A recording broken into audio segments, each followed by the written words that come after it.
I bought this house, as you know, from a mutual friend of ours, and she is the best. She works with us. This sounds like an old timey thing, right? Where like you buy a home from a person that you know.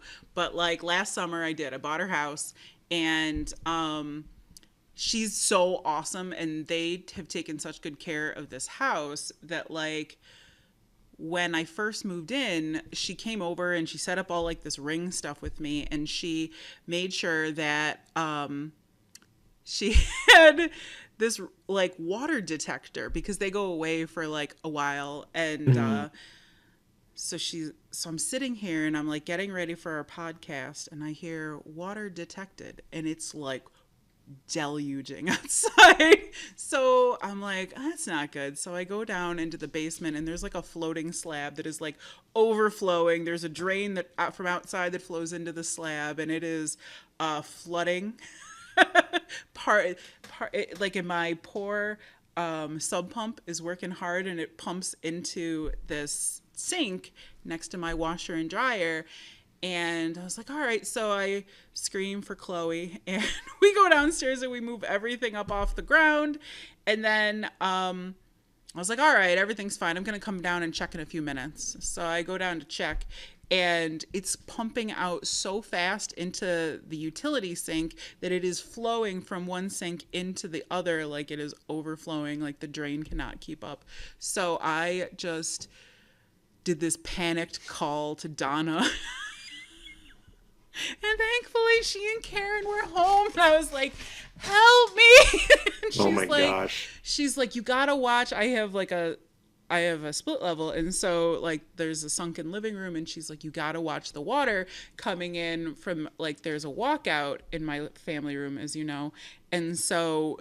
She was right. There were like not a lot of leaves in there, but there were enough leaves in there that that was clogged, and so then the water was coming in my Um, family room too, and we were supposed to go on in like 5 minutes, and I was like, there's water coming in everywhere. I'm gonna need a sec. So now I have Chloe on.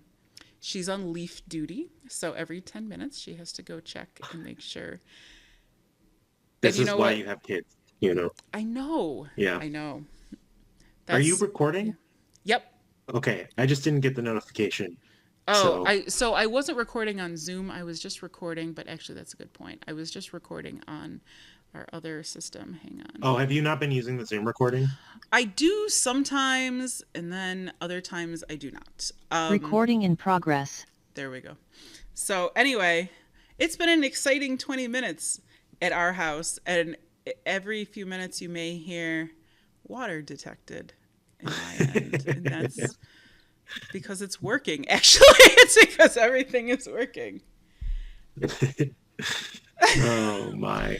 Yeah, Speaking it was of wild not coming home. feeling They good, actually yeah, closed campus yes, I like saw that. because of inclement weather. But the roads were bad. Like there were a couple spots even on campus, like the Really, exits to campus, yeah, that had several wow. inches of water. That's like, "Oh, this is deeper than I thought it was." Like you don't really know what the road looks like until there's water in places where there can be water. Absolutely, absolutely. Yeah, Isabel is working downtown today, and I'm like, don't go under any bridges because, like under some of the railroad tracks, like there's Yes. this, like, yeah, and I'm like, don't even. I took a different route home because there's a spot that I normally would go through and I was like not even going to try it today. No, I think it's letting up now. So I still have Chloe on like watch duty though. Chloe, by the way, came back from her father's house once again with poison ivy today. Oh, So we had to go get her checked, and then at some point it feels almost intentional. Like maybe it's just keep the I kids. was like, they just get diseased at my house. Yay. I was gonna start the episode with a joke, but we were coming in like recording already. But Sorry. I went to the zoo this weekend. They had Pride at the Seriously? zoo, which was very fun. Cool. Yeah, I didn't even know we had a zoo until like a couple months Are ago. you serious? Yes, I don't leave my house. Apartment. I don't leave my apartment. It's sadder. Um, Well, don't buy a house. They just fill with water. I'm yeah, sorry. that's. I I have to. was I'm just literally sweating. talking with some. Just. It's Good just grief! been a. I was literally I'm a talking with woman of a somebody. certain age. Sorry. It's Go ahead. okay. I just don't like I crosstalk. We're trying to cut down on crosstalk. I was literally Skip talking with intro. some. With, I was literally talking with someone today about apartment versus house, and it's just like it would be the mortgage is about the same, but you have to do everything yourself, like or pay someone for mowing. You have to deal with water coming in. Like I don't have to worry about that here.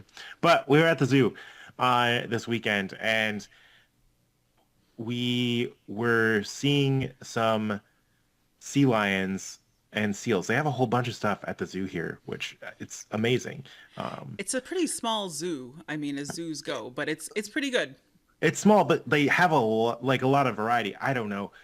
The zoo where I grew up is an hour away. So like I do not have a lot of zoo experiences as a child. Okay.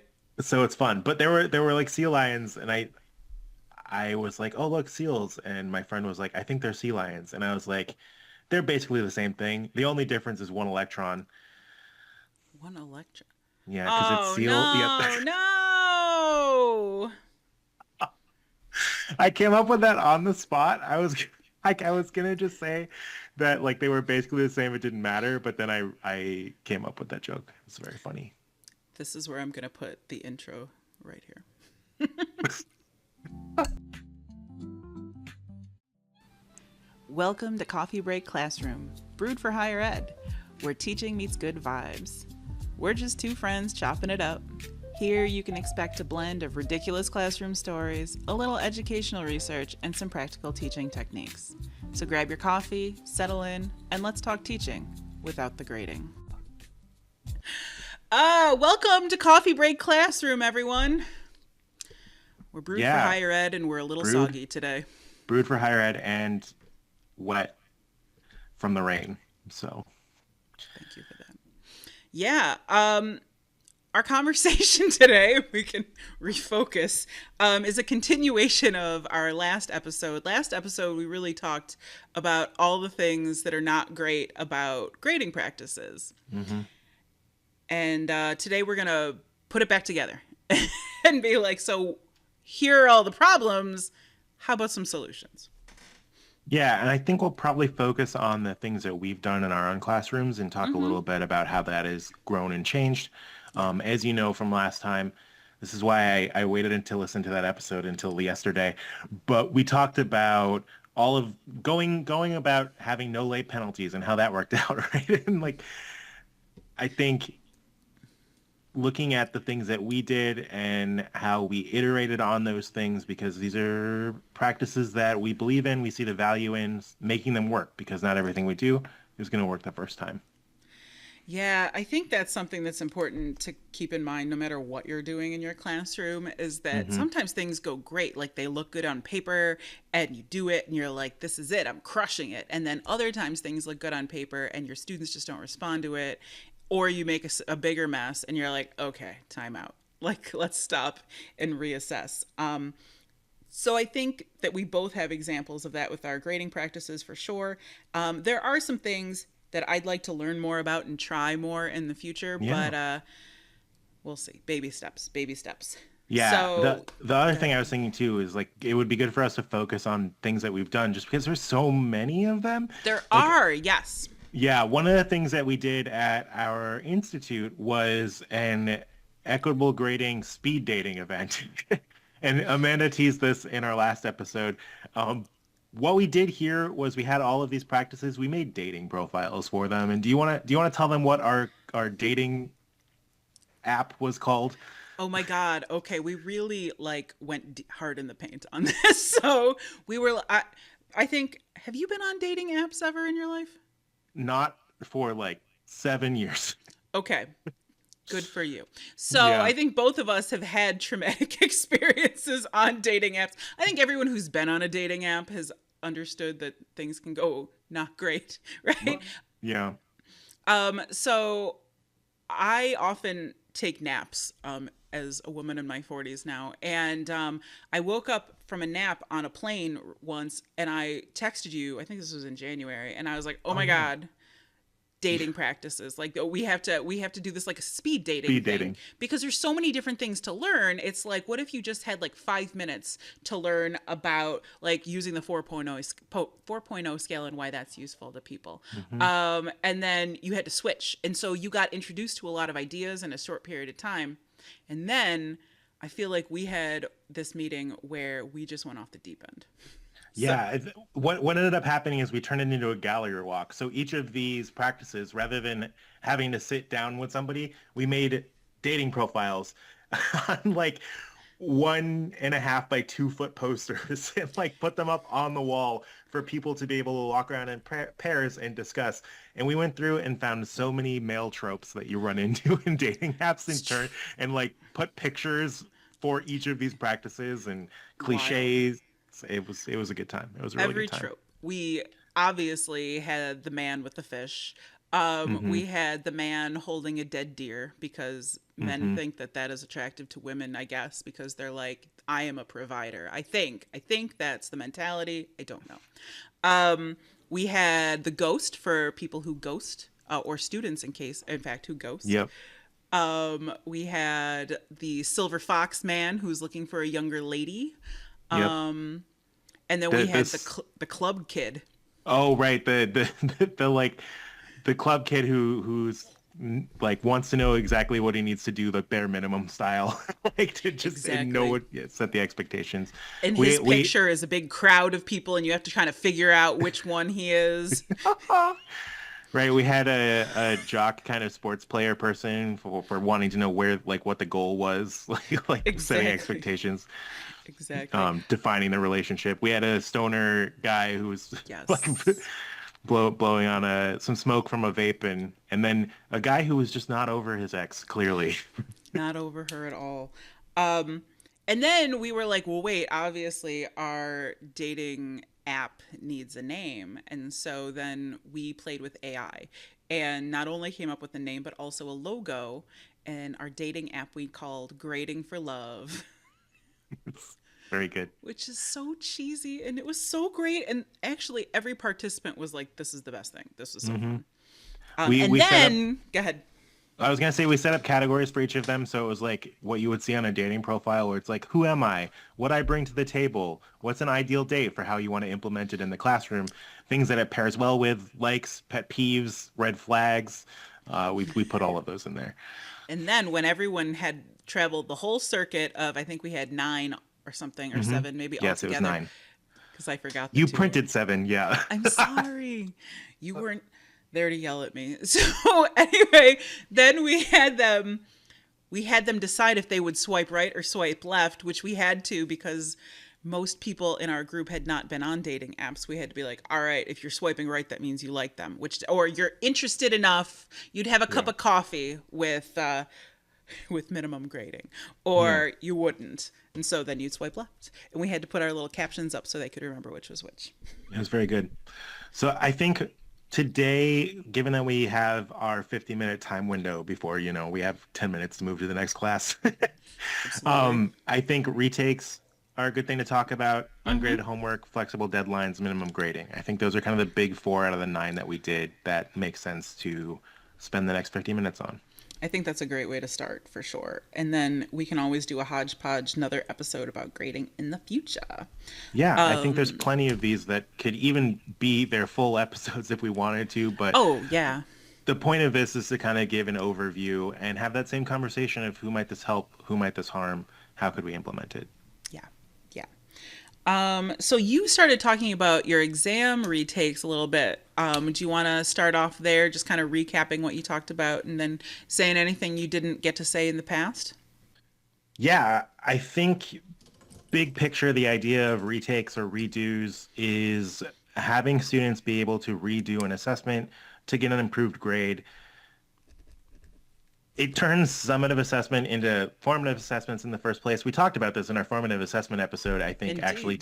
Yeah. I remember. It's an approach that's going to prioritize learning and kind of acknowledge that not every student's going to start off at the same spot. And one of the things going into this, thinking about what my values were in order to kind of drive the practices that I was choosing, is that I wanted to prioritize growth and acknowledge that, like, if a student didn't understand something about physics in week 4 when they had the first test, but they kept learning it anyways because that's how physics works. It's like you're continually building on the content.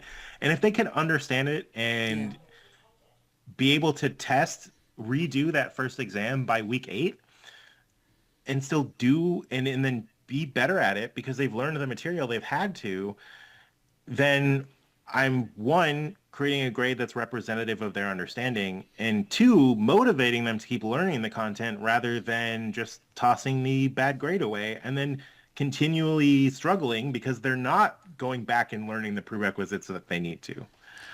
Yeah, I thought that was super interesting in our, but not surprising in our focus group.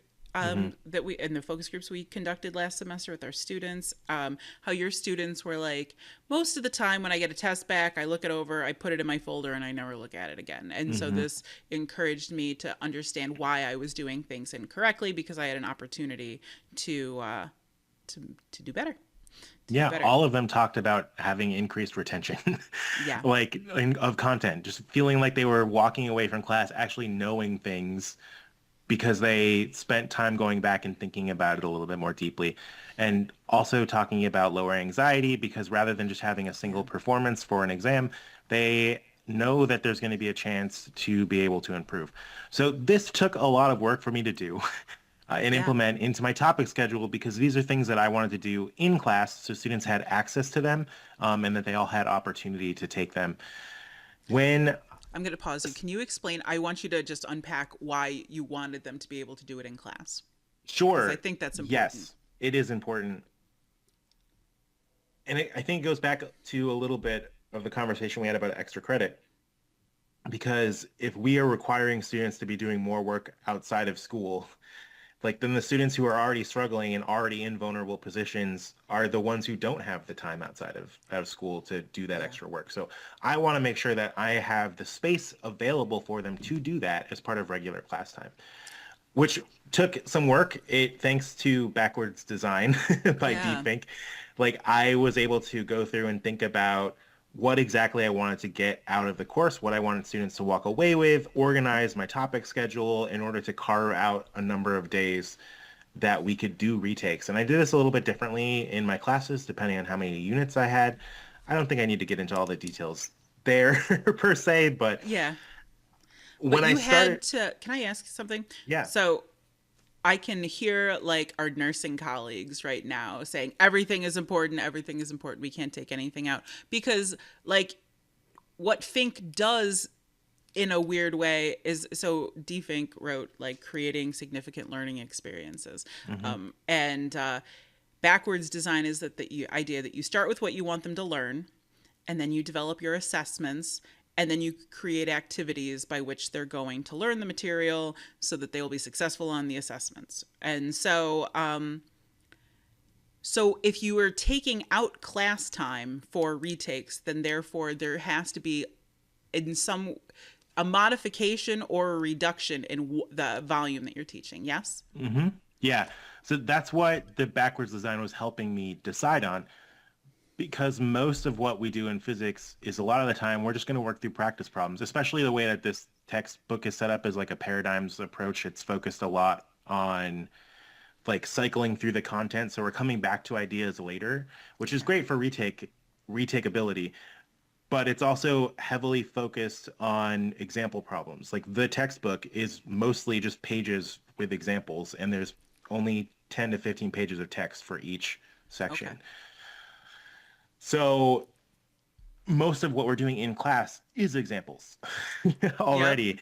And so knowing what it was that I wanted to cover discussion-wise, I was able to choose targeted examples that were going to allow us to have conversations in class, specifically getting to the ideas I wanted them to walk away with. Yeah. And it helped me streamline things a little bit more. So you had to be much more intentional with what you were doing in every 50-minute period, or whatever. 100%, okay. Which is a great idea for everybody, is to be intentional about what you're doing in 50 minutes. But I was able to find space by doing that. And I think it helped. And we'll talk more about that in an episode coming up at some point here, because I gave my presentation at the TCC about that, and we'll talk about that more there.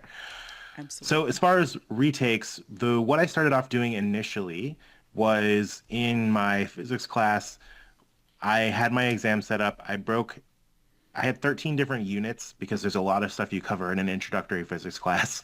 Yep. I broke them up into exams, so each exam had 2 units. They were kind of stapled together, and then students could retake an exam at a later date. I originally had it set up 4 weeks later, and we'll talk about how that changed because I did some similar things in my engineering courses, except because I had fewer units and the questions were a little bit more straightforward in terms of content. I would set it up as 20 to 30-minute quizzes, and then I would kind of, I don't know what the word is that I want, but I would have quiz days where students would be able to do the new content and then retake a previous quiz. Gotcha.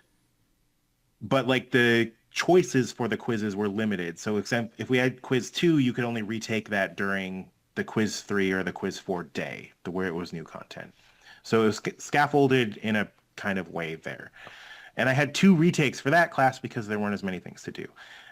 What I noticed ended up happening is that because there were retakes, that students could postpone some of the content until 4 or 6 weeks later past when we were covering in class, that I felt like things were getting backed up for them and that it was a little bit more stressful. So I have tightened a lot of that up. It's also less work for me now too, because I was making new versions of these things for each time they had a quiz or an exam. It was a new version. And that's a lot of work. It is. Writing a good test is a lot of work, or a quiz. It is a lot of work. So I tightened that up where the physics class now has their retakes within 1 to 2 weeks. So students are encouraged to kind of get through their practice assignments faster and stay on top of content. So we're not pushing things out. Like, we are kind of saying like, hey, here's how you did. Next week you got a chance to come back and do a little bit better. And then in my engineering classes, I dropped things down to just a single retake. So they would have the new test and the retake of the previous version. And then the final exam kind of became a choose your own adventure. They had the 2 new quizzes for our last 2 units. And then they got to pick any of the other 2 that they wanted to read, any of the 2 they wanted to redo of the 6 throughout the semester. So it's kind of like make your own cumulative exam, but students are choosing the ones that they did the worst on because they have a chance to improve, which is kind of a nice thing, I think. Totally. So going along with the idea of grading speed dating, what were some of like the red flags or the pet peeves that you think that faculty might experience having implemented this now? Oh yeah, 100%, right? It is annoying, just objectively, when a student shows up to the retake without having like done anything since the first version of the test, right? Like you try to emphasize that if you want different outcomes, we need to be doing things differently. And I have things scaffolded in where there's some level of requirement, which is you have to submit your practice assignments to be able to come do the retake. I'm going to mark that off as you having done something differently so we can have a different outcome. But if a student's just going to show up without having done anything, like that's a pet peeve for me. Yeah. So is that something you have changed over time, the idea of making sure they have done all of their practice assignments before they take a retake, or do you not follow up with that? I told them that's what I was going to do, and then I got lax with it because it is that bookkeeping aspect of thing and just making more work. But some of them would ask for it, and so then I would just tell them I did it, and then that was usually good enough. Totally. And that's kind of roughly where I'm at. Hopefully none of them are listening to this. I'm but sure. I do look, and I mark it down, and we have a conversation more so if I notice that they haven't done anything. Because I'm not going to like if they show up to the exam and they're like, oh, I have them done, but I haven't turned them in yet, I'm like not going to turn them away. Like, you know, I don't know. It's hard. It's hard for me to, I don't want to make any of those rulings or justifications. I'm just not going to do that. Yeah. But I do look and we do have conversations about stuff if we need to, because sometimes some students know what works well for them.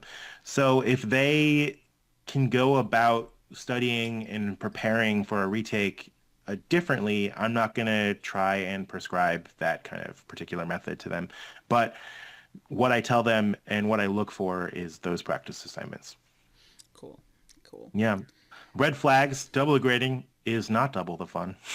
No, That's what I had written down. No. I remember. Yeah. It's like it's double the grading, double the test design if you are trying to make new versions of assessments. And that's a lot of work. You want to try and find some space to free up your time in other places. That's why I stopped grading homework. And I think that really helped. I kind of replaced the grading of homework with the grading of retakes because I think those are more valuable. Homework is placed for students to make mistakes. We'll transition into that one next maybe if we want to. I think that makes sense. Yeah. Yeah. And the other red flag that I had here is that worst performance on a retake is a nightmare scenario for everybody involved, right? Yes. Like students will ask about what is going to happen if I do worse on the retake, and you need to be prepared for that. Yep. The way that I handle things, where I have 30-point tests or 15-point quizzes, if students are within 1 to 2 points, that could just be a grading thing for me. Like it's within like 5%, right? That's just my grading. It could be that it's a different question. I don't stress out about it. If they're like more than 2 points worse on a retake, I'm going to have a conversation with them and see, hey, what happened? What's going on? I have started implementing a practice where they will submit corrections on the retake, and then I will keep their higher grade. Okay. So that's kind of even been the more way. than double the grading, though. That's too much. Yeah, but the thing is, though, that this has only happened with 3 or 4 students. Okay.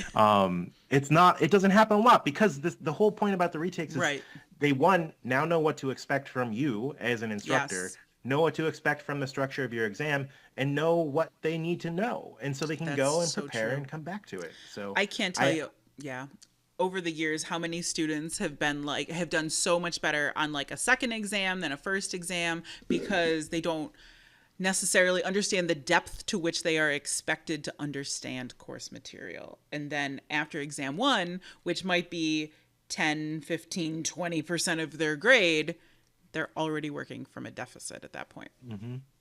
And at that point, right, like sometimes practice tests are not even enough because it's like not simulating the conditions for a test for students. Right. But let's talk about ungraded homework because this is how I mitigate all of the extra grading design for my retakes. So this is kind of a situation. We talked a little bit about grading homework in the last episode, so maybe this one goes a little faster, hopefully. It's all good. But this is basically putting the practice back in homework. I went through and really thought about my assignments, and most of the stuff I moved from class time, right, because I was cutting things down, were questions that I cared about students doing.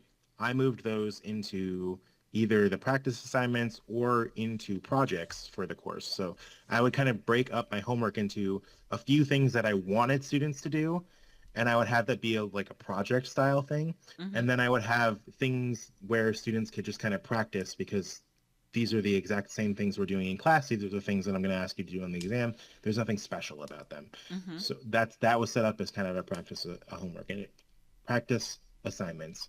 And it avoids punishing students for making mistakes when they're engaging in the learning process. It's a big thing there. Right, because the whole point of homework is for students to be able to practice and try things on their own. Yep, and it gives them what's been great about that, right? I ended up here after the late penalty fiasco.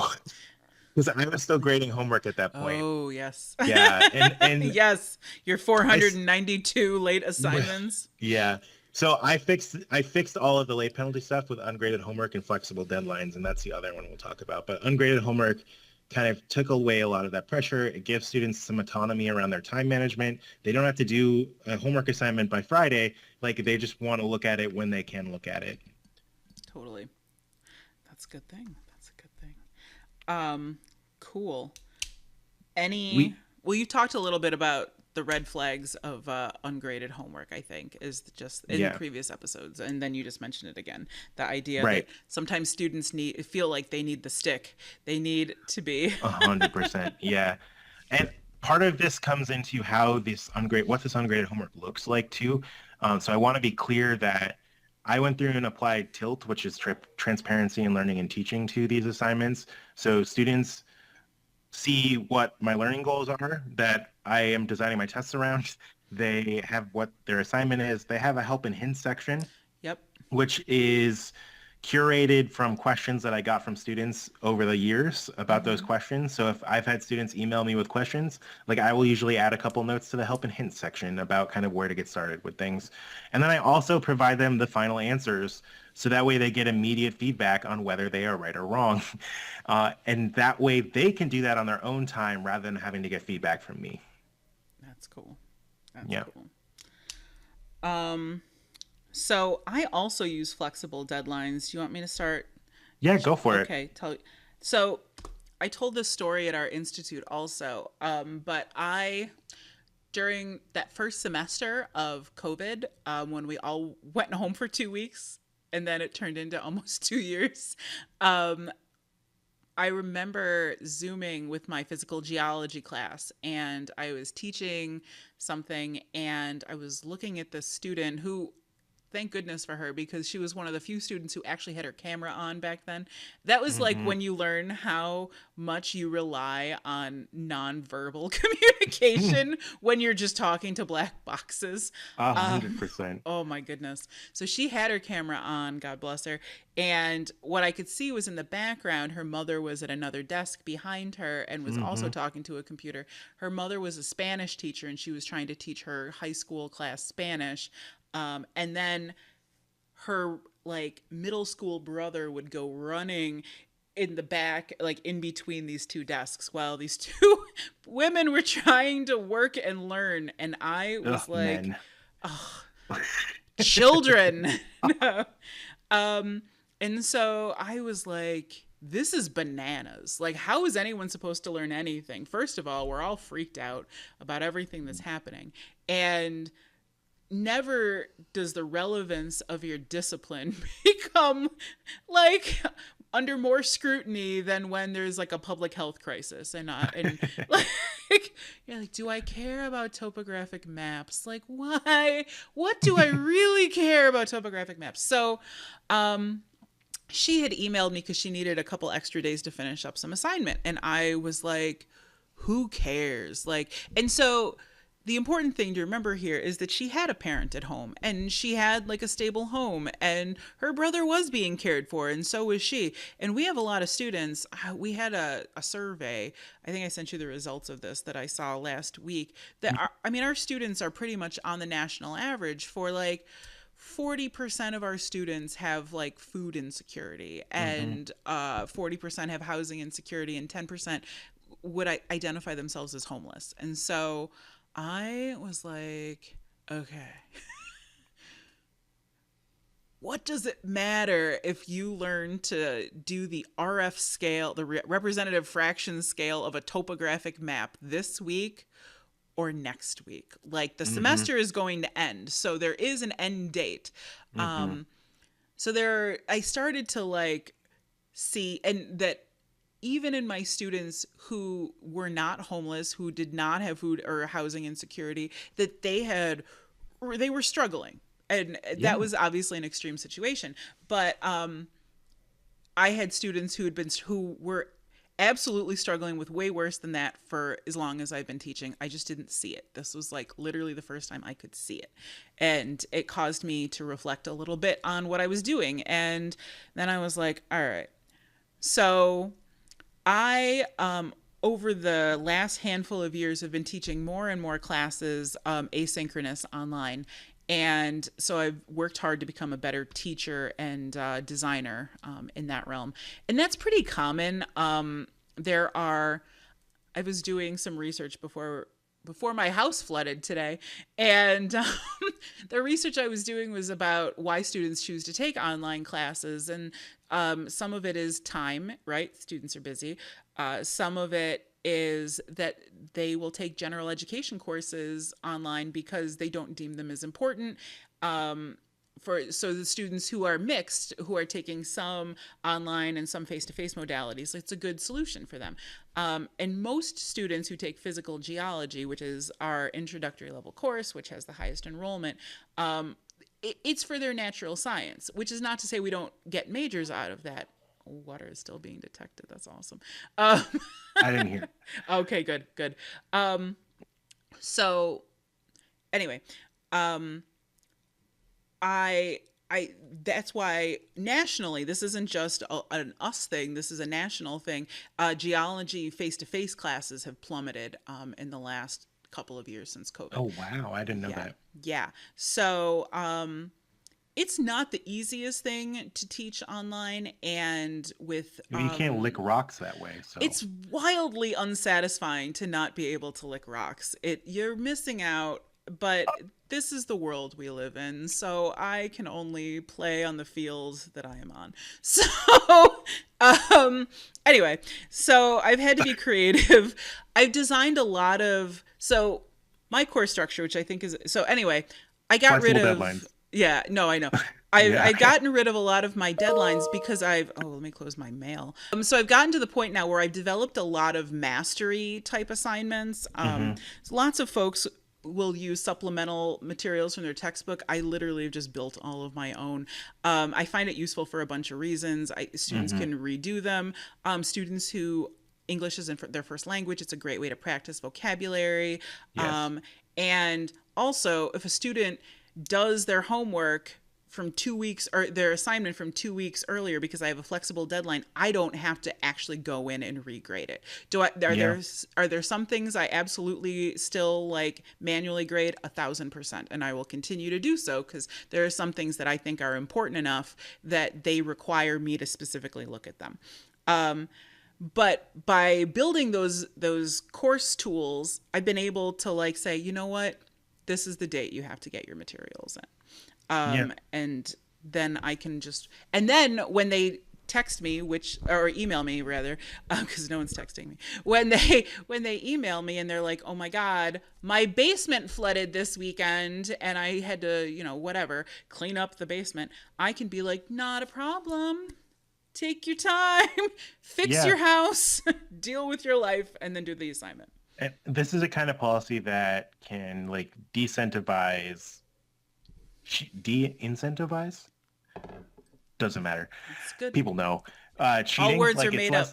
It's less likely that students are going to be cheating to try and get your assignments turned in by a deadline. You're more likely to see higher quality work, I think, from some of the research that we've looked at, because students can manage their own time and work to get something done right rather than just by a deadline. So you use flexible deadlines as well. So yes, I do. And I'm in a field of engineering where sometimes you have deadlines and that's the deadline and it needs to get in, and that's okay. But some of the justification that I use is that if you're at an engineering company and you have a big proposal or a big presentation you have to do, like there's a lot of work that goes into making those things happen. That can happen anytime, right? That's the formative part of things. It's the presentation or that paper that's at summative assessment, which we have at the test. So I don't stress out about what's going on with my homework assignments or the projects, because those are the building pieces of learning and not the demonstration pieces of learning. Yes. And I think really thinking about what the point of assignments are is what we want you to start doing first. Like start there, right? Think about that. But I went from no late penalties to flexible deadlines because I could not deal with getting 500 assignments at the end of the semester, which, as you heard from the numbers in the last episode, happened. Yeah. For multiple semesters. Before I came up with a different kind of structure, which is that I would have the original deadline, and rather than like no late penalty, turn it in by the end of the semester, like I would close the assignment after 2 weeks. And it'd be a little bit of carrot and stick, right? Like the stick is that it's going to close in 2 weeks. And some students still call that the deadline. And I'm like, nope, that's the close date. Like the deadline's here. Yep. But the carrot aspect of that, which really helped kind of improve the quality of students' work as the class went on, is their deadline is, let's say, Tuesday of week X, right? Yep. They get it turned in. I have it graded in the next couple of days. They're allowed to take that feedback and resubmit their work by the following Tuesday of week X plus one. Yep. And it gives them a chance to actually employ the feedback that I'm giving them to the assignment that it matters with, and then improve their grade there as well. So I'm a little bit of retake and flexible deadline at the same time.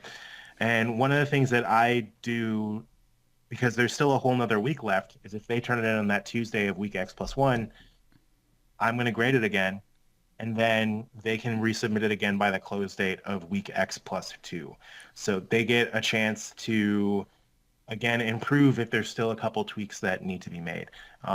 Or they can just submit it once. Like if you don't have to do that, what I do, I'm just saying that's how I use my flexible deadlines. Yep. Because it gives students a chance to improve. And then all of my later assignments actually come out a lot better because they're learning earlier in the course, like what it is that they need to do for a lab report, like a written report on here's how I solved this problem with an Excel file. It's pretty nice.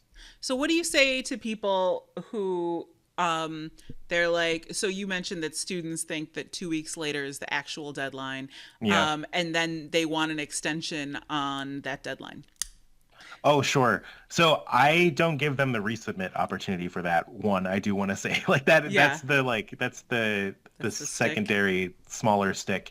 It's the twig on the stick that they get it turned in by that deadline. Like they're done. If I have students that do need more time after that, I actually have a late policy set up where they should know within that time period that like this deadline is not going to work for them.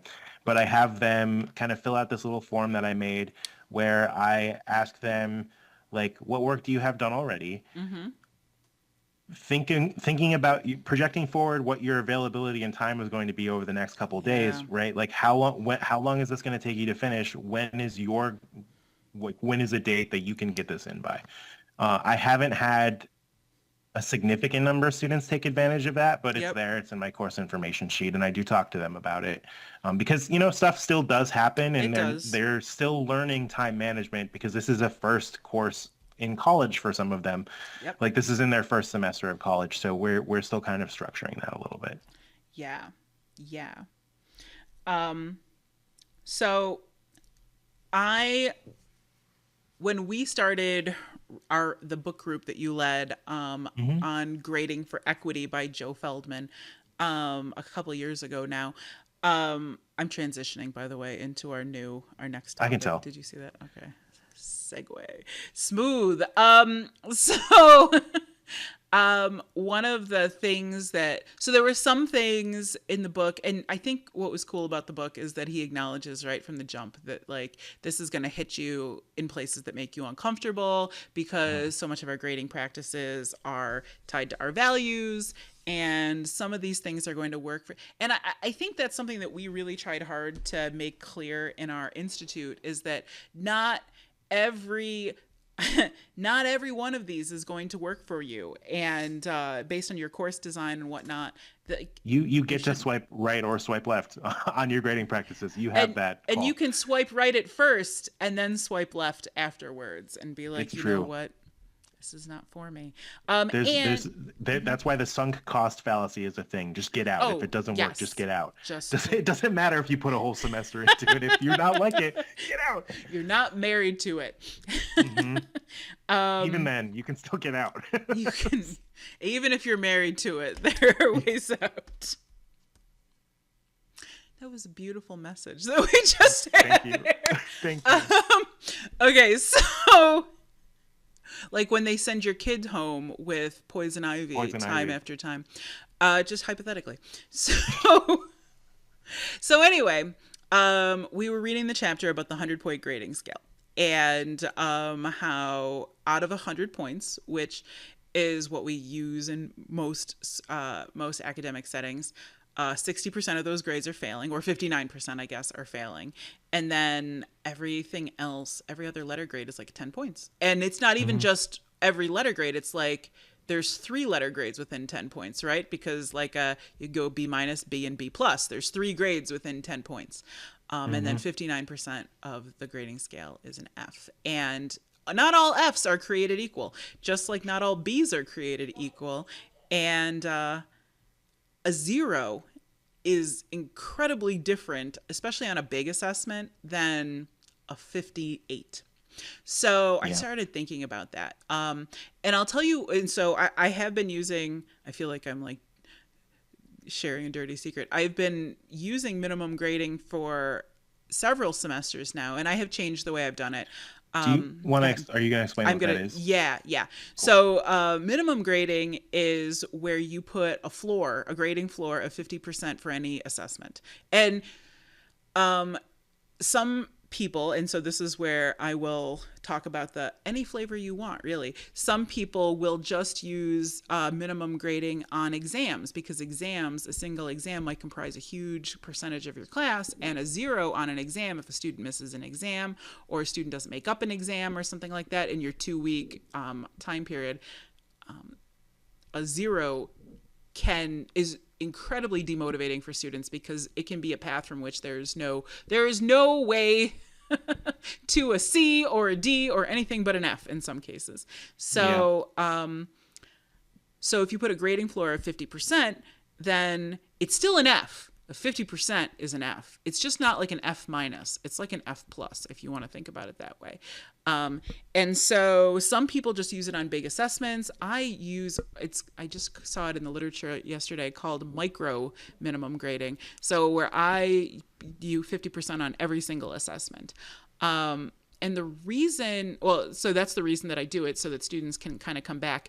But I find that because I have so many small assignments in addition to large assignments, that my course learning objectives are actually covered in multiple assignments, so that if they miss the practice, or if they miss the test even, like I know that it's covered somewhere else. And that's actually something I'm working on, is like mapping all of that out so that you can see that students are still like learning your course objectives. It's a fun task to do. It is. And like, so I'm going to skip to the red flag and then talk about how, why I think it works for me and how it works for me. But like, we had a colleague who tried it this semester and felt like students didn't in fact learn an acceptable amount of the course learning outcomes, and because of minimum grading we're still able to pass, and it didn't sit right with them. And I think it has to do with how your course is structured. I think because this is just an example, but in my 15-week physical geology class, which is lecture and lab, so there's a lot. It's like a 4 credit hour class. I have upwards of 80 assignments in there, and some are really small. Some are like 4-point assignments, and some are 100-point. And my final comes to 150. So there's, I think, over 1,300 points in the semester. So I think it works because if you get enough 50s, like a student is not going to fail. It's not going to pass the class. So I will admit that when I started doing this, I was very nervous because I was like, every student is going to pass, and academic standards are important to me. So what I did prior to, and I would encourage folks to do this because I think it gives you a good idea of how you want to, if you are interested in trying this, how you want to try it. Do you want to do it on just big assessments? Do you just want to do, depending on what your course looks like. So I took previous 2 semesters of, I think, 2 semesters of classes, and I downloaded from our learning management system, my gradebook. I took all the zeros and I put in what would be a 50% on that assessment. And what happened? So what happened after all that math? Did everybody pass all of a sudden? Out of 54, no, I'm lying to you. Yeah, about 50 students, 1 grade changed. Like 1 grade went from a D to a C. And I was like, okay. So, but you know what though? I think that that's underreporting the significance of it, because if students were not demotivated early by getting those zeros, maybe they would have stuck around more and maybe there would have been more change. So then I tried doing it for like 4 semesters covertly. Maybe I'm lying, 3 semesters, where I didn't tell students that I was going to give them a 50% for missed assignments. And also, if a student does an assignment and gets like a 30, I bump it to a 50. But I didn't tell them. I didn't put it in my syllabus. No one's going to argue with you and be like, you know, you gave me points and I didn't deserve them. Like, so no Some one. people might, but yeah. Well, I didn't encounter anyone who did. Yeah. So I did that covertly for like 3 semesters. And what I found was that my C or better rate, which is how we in community colleges often think about academic or course success, went up 3%. And I was like, okay, all right. So not everyone is going to pass. And then I did something really cool and I decided I was just going to embrace this. So I went all out. I put it in my syllabus. I do weekly announcements in my class. I mentioned it a couple times in there. I mentioned it in my in emails to students when, like, we have students and all sorts of crazy things happen to them, like they move in the middle of the semester or whatever, or they have transportation issues for a few weeks. And so I have flexible deadlines, right? So presumably they could make up some of that work, but sometimes they just never get back to it because they have full lives and they just, you can't just, the work doesn't go away, right? So I think it helps students who are unprepared for that first exam and might blow the first exam. And I think it is helpful for students who have stuff happen in the middle of the semester. When I did that, I found that my C or better rate went up another 5%. So now that I had like kind of partnered with students from the get-go before we did minimum grading to now partnering with students, I saw an 8% increase in my C or better rates. Because now, right, like and some of the, just to kind of talk about some of the results that you saw from your surveys, right, they're seeing that you care about them as human beings, and they know that like it's not going to be like completely destroying their grade afterwards. Yeah. So the student who might have quit on me in week 5 or 6 sticks around, and it turns out when they persist, they are successful in the class. Yeah. I will say that like this is minimum grading is still something that just gives me ick. Wow, talk it's about hard. the dating tropes again. I like right, that. 100%. Right, I have the ick. It's hard for me to wrap my head around when I feel like when I am doing things in physics, there's very clear objectives, and it's like, understanding 40% of the material is different than understanding 50% of the material is different than understanding 20% of the material. And like that, it's hard for me to wrap my head around. And even when I think about it as this is just the 0 to 4 scale, like this is how that works. Like I could just switch it to that. Like that's what 50 to 100 does. It does. Just maps it onto the 0 to 4 scale. But even at that point, I just am like. So I've thought about the 0 to 4 scale a lot.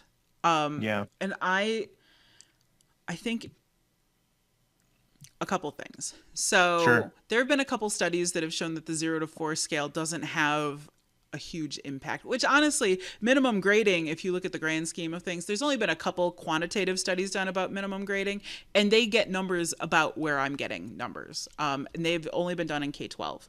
But what they found is that even with minimum grading on like end of the year state exams, that students who use minimum grading based on their prior GPA, they actually outperform students who don't use minimum grading or who don't yet need a minimum grading, which is interesting.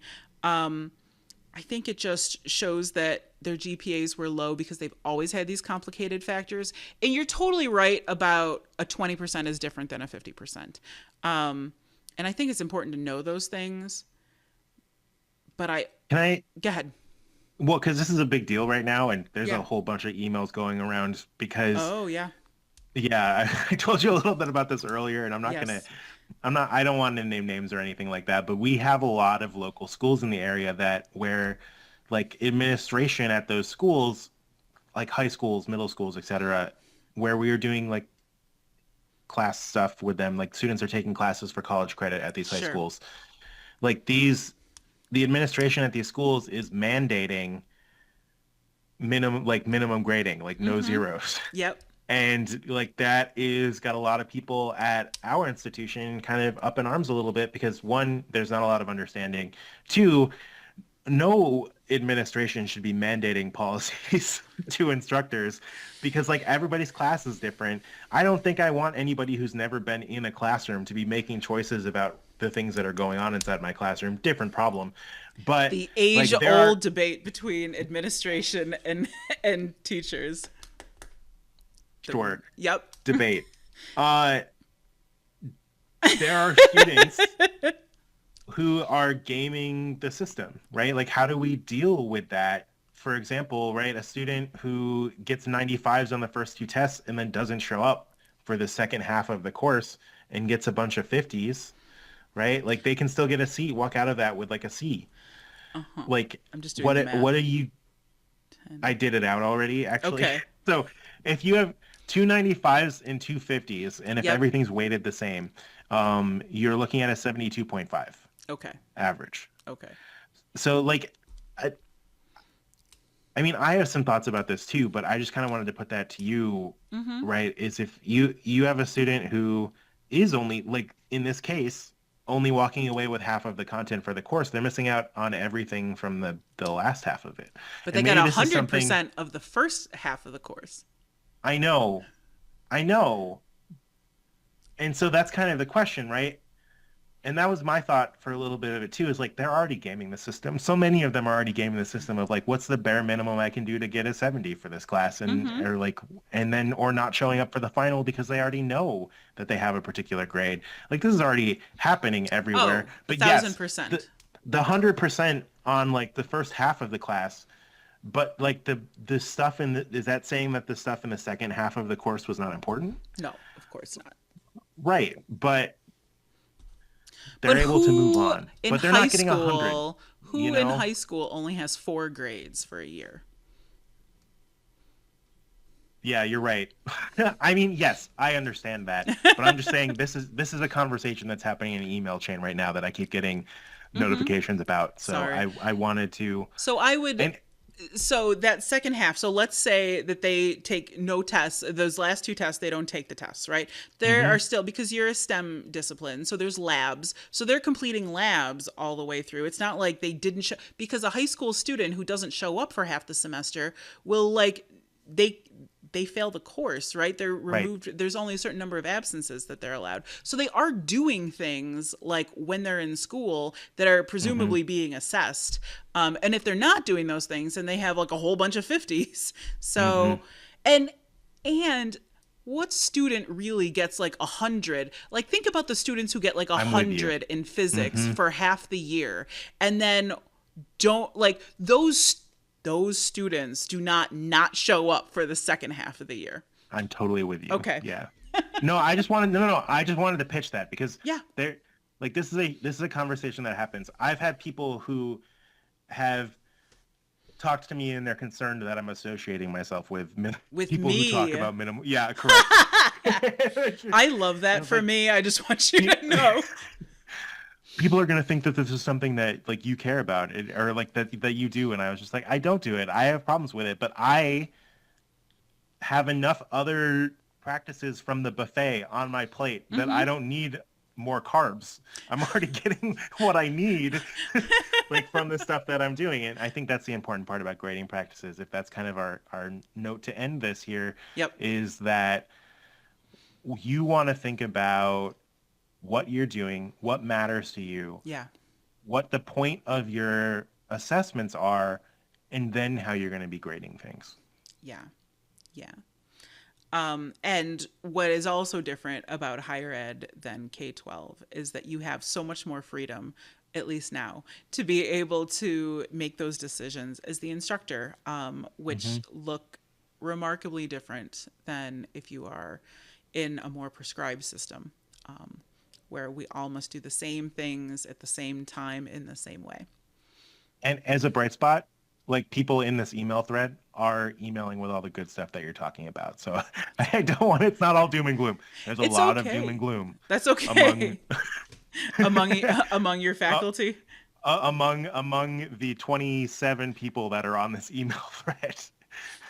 So can I just say that, like, there is such, and this is maybe a topic for another show, there is such a hyperfixation on like the 1% of students who game the system. But like 98, 90, 95% of students are not trying to game the system. Like 95% of the students are just like students. They're Yep. people. They're not like conniving masterminds. Like, calm down.